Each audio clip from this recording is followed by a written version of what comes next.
le sait, hein, depuis le début du mandat, quand il s'agit d'écologie ou de développement durable, M. Rabhi sort son revolver, on le sait. Mais je suis un peu inquiet parce que Monsieur Rabhi est membre de la commission énergie et je suis inquiet parce que pourtant on débat bien au sein de la commission. Monsieur Rabhi, vous avez votre avis.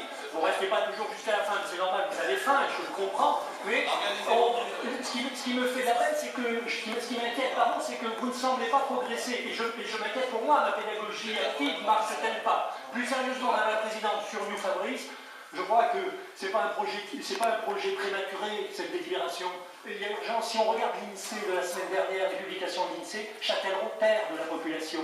Donc, si vous voulez, il faut arrêter l'hémorragie humaine. Et puis, il y a des entreprises et des salariés qui attendent de l'emploi. Et effectivement, cette évolution, elle est bien avancée. On travaille bien avec le président de la communauté d'agglomération. Renseignez-vous, il y a urgence à installer des usines pour mettre en place cette nouvelle fabrique écologique. Je vous remercie.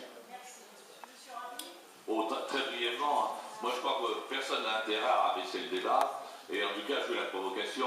Monsieur Hacker, vous me décevez énormément aujourd'hui, puisque vous avez habitué, jusqu'à présent à mieux, parler de sabotage pour un projet qui est d'intérêt général de la part de l'État, c'est véritablement, pour l'opposition que nous sommes, pas acceptable.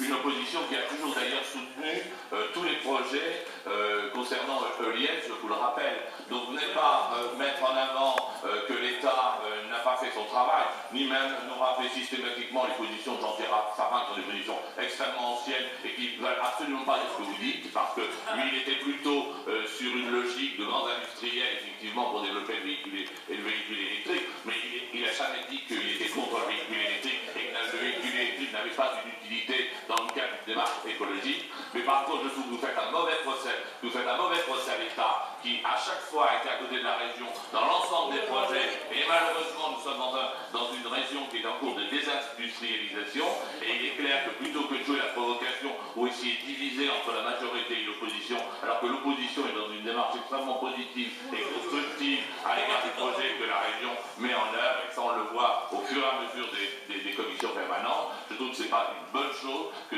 d'essayer de diviser. Je sais que vous êtes en campagne électorale, je sais que vous êtes en démarche politique et politicienne. On pourrait vous dire également que sur le projet de tramway, vous avez dû avoir un choix cornélien entre soutenir ELIES, effectivement, dossier emblématique, et Alstom qui est pas très loin de la recherche. On pourrait vous mettre aussi en avant ce genre d'arguments qui sont aussi peut-être des considérations politiques. Nous ne le faisons pas parce que nous sommes responsables et que nous prenons nos responsabilités et que nous soutenons les clés. On ne peut pas abaisser le débat comme ça.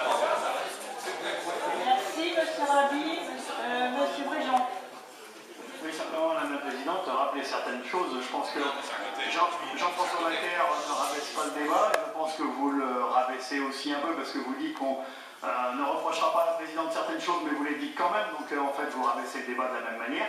Simplement, quand vous signalez que les projets qu'on a soutenus ont été soutenus également par l'État, je crois qu'à certains moments, c'est pas quand même quelque chose d'inconnu, que des financements devaient être apportés aux entreprises, notamment l'entreprise ELIES, et que les financements ont quand même beaucoup tardé, et que si la région n'avait pas été là à certains moments, aujourd'hui on parle d'un site qui n'existerait sans doute plus. Et pour finir, et sans rentrer dans des polémiques ou des choses techniques, je peux simplement vous dire qu'aujourd'hui, il y a encore des entreprises sur ce site qui attendent des aides de l'État, promises, et qui ne sont toujours pas arrivées. Donc là, ce n'est pas de la politique politicienne, c'est simplement l'État qui aujourd'hui, une fois de plus, n'a pas soutenu l'entreprise comme elle avait prévu de le faire.